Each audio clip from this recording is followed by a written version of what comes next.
Hello guys, hello everyone. मैले आज तपाईँहरूको लागि एउटा सानो भिडियो लिएर आएको छु। टपिक तपाईँहरूले माथि क्याप्सनमा पनि पढिसक्नु भएको छ होला हैन। It's about importance of hand hygiene, importance of hand washing in this pandemic COVID-19. COVID-19 को बारेमा कोभिड-19 आएको अलमोस्ट 8 मन्थ्स भइसकेको छ हैन, र यो ग्लोबली नै स्प्रेड भइसकेको र यसले सबै कन्ट्रीहरूलाई इफेक्ट गरिरहेको छ, गर्दै आएको छ हैन यो 8 मन्थ्सको टाइम पिरियडमा।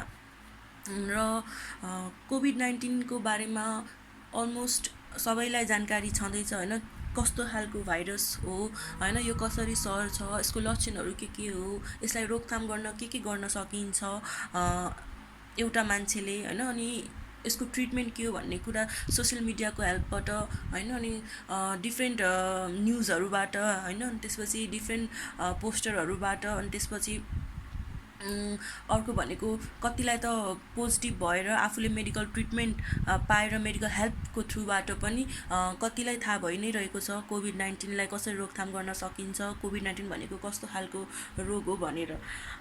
तर पनि म आफ्नो टपिकमा जानुभन्दा अगाडि एउटा सानो इन्फर्मेसन कोभिड-19 को बारेमा फेरि पनि दिन चाहन्छु। कोभिड-19 भनेको एउटा फ्लू लाइक भाइरस हो, जस्तै हामीले कमन कोल्डहरू हुन्छ जुन भाइरसहरूले देखाउँछ त्यस्तै नै फ्लू लाइक भाइरस हो हैन। यसमा चाहिँ एकदमै माइल्ड सिम्पटम्सहरू अथवा केही नदेखिने सिम्पटम्सहरू लक्षणहरू पनि हुनसक्छ, अनि एकदमै सिभियर निमोनियामा देखिने अथवा निमोनियासम्म हुने खालको सिम्पटम्सहरू पनि देखिन्छ हैन, निमोनियासम्म हुनसक्छ यसमा भनेपछि। र यो एकदमै ग्लोबली नै स्प्रेड भइसकेको कोभिड-19 चाहिँ स्प्रेड भइसकेको छ, र यसले एकदमै हाम्रो सोसियल लाइफस्टाइल हैन, हाम्रो डे टु डे लाइफस्टाइलमा एकदमै ह्याम्पर गर्दै आएको छ हैन। र यसले गर्दाखेरि मान्छेहरू एकदमै कोभिड-19 त आफ्नो साइडमा, कोभिड-19ले ल्याएको प्रब्लम त आफ्नो साइडमा छँदैछ हैन, त्यो सँगसँगै यसले मेन्टल ट्रमा, मेन्टल स्ट्रेसहरू पनि मान्छेमा ल्याएको छ। किन भन्दाखेरि यसले गर्दाखेरि जुन लाइफस्टाइल चेन्जेसहरू आएको छ, प्लस इकोनोमिकल प्रब्लमहरू, इकोनोमिक अनस्टेबिलिटीहरू आएको छ हैन, त्यसले गर्दाखेरि मान्छेहरूलाई मेन्टल स्ट्रेस, मेन्टल ट्रमाहरू भएको छ।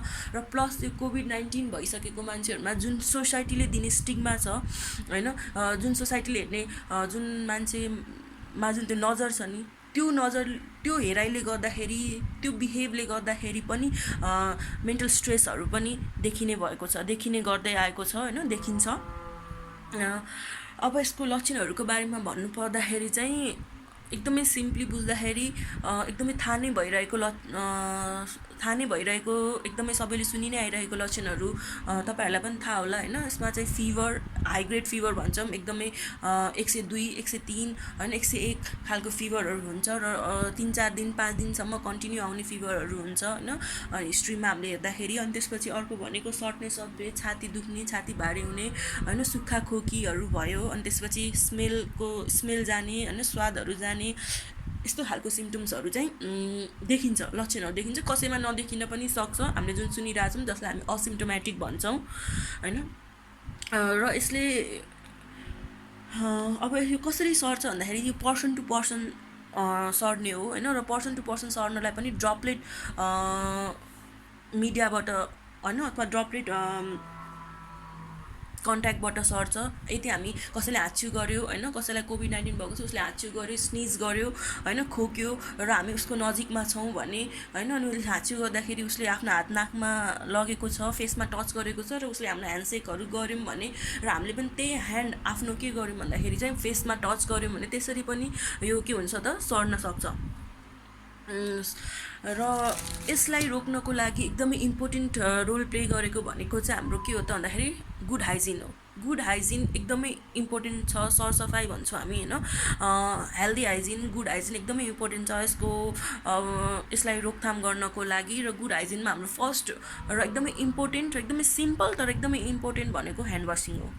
र ह्यान्ड वासिङ सँगसँगै अरू इम्पोर्टेन्ट कुराहरू भनेको तपाईँहरूले सुन्दै नै आउनुभएको छ होइन, वेयरिङ मास्क, हामीले मास्कहरू लाउने, बाहिर निस्किँदाखेरि कसैको क्लोज कन्ट्याक्टमा आउनु छ भने मास्कहरू लाउने, भाइजरहरू लाउने एकदमै कमन भइसक्यो। अनि त्यसपछि अर्को भनेको सोसल डिस्टेन्सहरू मेन्टेन गर्ने, क्राउडी प्लेसेसहरू एभोइड गर्ने, यदि यस्तो कुनै खालको सिम्टम्सहरू देखेको छ भने आफूलाई सेल्फ आइसोलेट गर्ने, पिसिआर टाइममा गर्ने होइन, मेडिकल हेल्प सकेसम्म छिटो लिनलाई हस्पिटलसम्म आफू पुग्नु पर्यो, अथवा जुन इमर्जेन्सी नम्बरहरू गभर्मेन्टले अहिले प्रोभाइड गर्दै आएको छ त्यो नम्बरमा कल गरेर आफूलाई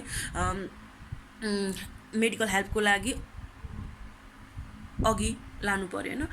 अब ह्यान्ड वासिङको बारेमा बुझ्नु पर्दाखेरि एकदमै हामीले ह्यान्ड वासिङ भन्ने कुरा कोभिड-19 आएदेखि चाहिँ अलि बढी यसमा हामीले फोकस भएको पाउँछौँ। तर यो ह्यान्ड वासिङ भन्ने कुरा हामीले एकदमै पहिलादेखि नै गर्दै आएको, हाम्रो लाइफ, हाम्रो डेली रुटिनमा हामीले इन्क्लुड गरेकै कुरा हो होइन। हामीले खाना खानु अघि अथवा टोयलेट गरिसकेपछि होइन, फोहोर कुराहरू छोइसकेपछि हामीले ह्यान्ड वासिङ गर्दै नै आएको हो। कोभिड-19लाई मात्र होइन, अरू पनि धेरै खालको रोगहरू होइन, जुन कम्युनिकेबल डिजिजहरू, सरुवा रोगहरू भयो होइन, कन्ट्याक्ट, त्यस्तो रोगहरूलाई पनि प्रिभेन्ट गर्नको लागि ह्यान्ड वासिङले एकदमै इम्पोर्टेन्ट रोल प्ले गर्दै आएको छ पहिलादेखि नै।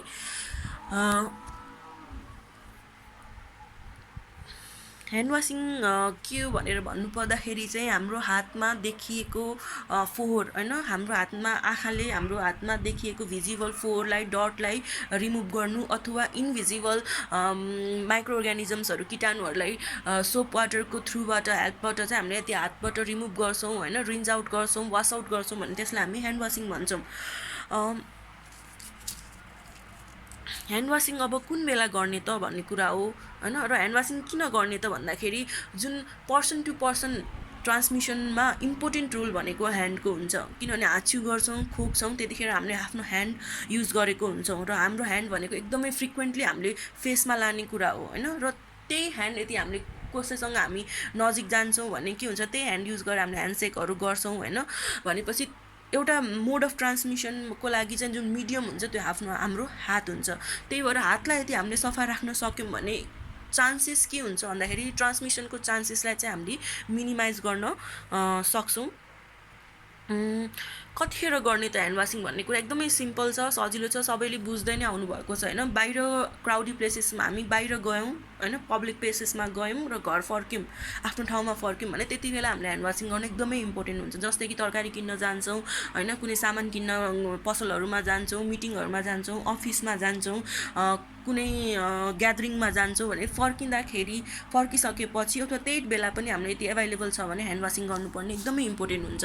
र एक ठाउँमा हामीले कन्ट्याक्टमा बस्यौँ र अर्को ठाउँमा जाँदैछौँ नयाँ ठाउँ भने त्यतिखेर पनि ह्यान्ड वासिङ गर्न एकदमै इम्पोर्टेन्ट हुन्छ होइन। अनि कफ गरिसक्यौँ, खोक्यौँ, हाच्छिङ गऱ्यौँ र हाम्रो हात युज भएको छ भने त्यतिखेर पनि के हुन्छ भन्दाखेरि चाहिँ ह्यान्ड वासिङ गर्न एकदमै इम्पोर्टेन्ट हुन्छ। खाना खानुभन्दा अगाडि, खाना खाइसकेपछि होइन ह्यान्ड वासिङ गर्न एकदमै इम्पोर्टेन्ट हुन्छ।